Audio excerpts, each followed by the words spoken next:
Hi everyone and welcome to Homerino Collectibles, where today we're going to be taking a look at the McFarlane Toys The Walking Dead Series 8 Tyreese. I got this figure from Birmingham MCM Comic Con a couple of weeks ago, and it's pretty much exactly the same as the older Tyreese figure that we got, with just some different colours and different accessories. So let's go ahead and take a look at the packaging here. I have now done a review for Dale, which was my most recent one. I've done Morgan and Carol right over there, and I will probably get this Rick, in fact most definitely, because it's a new iconic outfit right there, and I'm thinking about getting Eugene.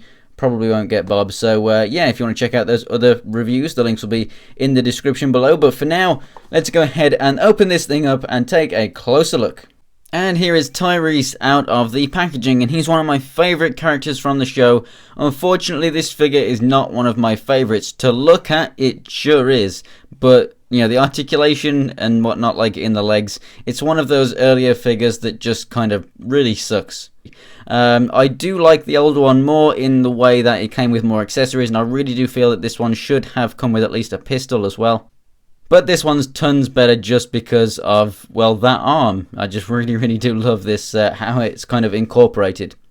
So let's take a closer look at the figure then before we take a look at those accessories. As you can see, he's bleeding quite heavily from his left arm right there, and it's going all over his left side. I absolutely love that. It looks so gory and awesome. The paint on the face is done well. The beard and the eyes and everything all done very well indeed. Yeah, there is your holster for the hammer. So if I go ahead, show you that right now. That just slots in like so. Works very well. Really like the colour of that green for that harness there. Basically just exactly the same as the previous figure, like I mentioned. And then just taking a look at this rock, as you can see, it's got some purple stuff on it. And then moving on to what you could say is the main accessory of this figure. It's his own arm. I mean, this is just so damn cool, the way it plugs in, and it just looks so realistic and gory right there. Even the hole looks like a bit of bones kind of gone with it as well. It just looks so awesome. I really do love the look of that. And you could have him even holding his own hand and using it to beat down some zombies. That would be really funny for a display, actually. But I love how easy it is to plug in and out. It's not like a really little flimsy joint. They haven't kind of stuck with that elbow joint to give you that kind of articulation, and you know, that would be quite flimsy and you'd very much risk breaking it. I mean, the wrists are fragile enough. So I'm really glad that they didn't go with one of those joints. Yes, it obviously does sacrifice a bit of articulation, but when you give us something like this instead, I really don't care at all. That is absolutely fantastic. As for the articulation, obviously you do get rotation there, but nothing else like the other elbow. So the head goes left and right. We have up and down and a little bit of side-to-side pivot. The shoulders come out this much and all the way around, and then obviously you have the, like I said, the side-to-side pivot and also the in and out at the elbow. And then just like the elbow at the wrist, you have your rotation and also your up and down, and if you rotate the wrist, then you can make it go in and out. He does have a little bit of waist movement right there, that's pretty good. And then this is obviously what sucks, the legs can just do that, they may as well not be there.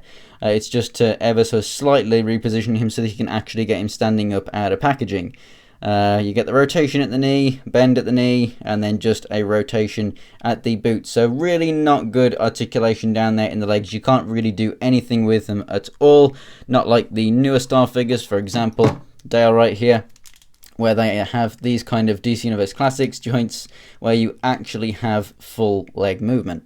And whilst he's out, here is Dale next to Tyreese, and as you can see, they stand basically the same size, just over 5 inches tall. Both of these figures are absolutely fantastic. I adore this wave. They're just getting better and better.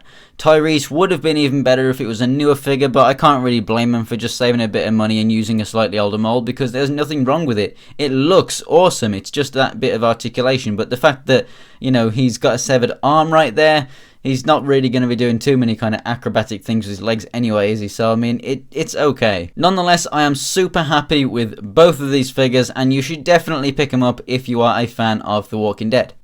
So thanks for watching, guys. If you enjoyed the video, go ahead and give it a like, and if you want to check out more pictures from anything else from my collection, including upcoming reviews, go ahead and follow me on Instagram. It's Homerino123. The link is in the description below. We'll also find a link to my Twitter. And if you want to check out more Walking Dead reviews, go ahead and subscribe. I have a Flashback Rick and my show coming very soon. So thanks for watching, guys, and I'll see you next time.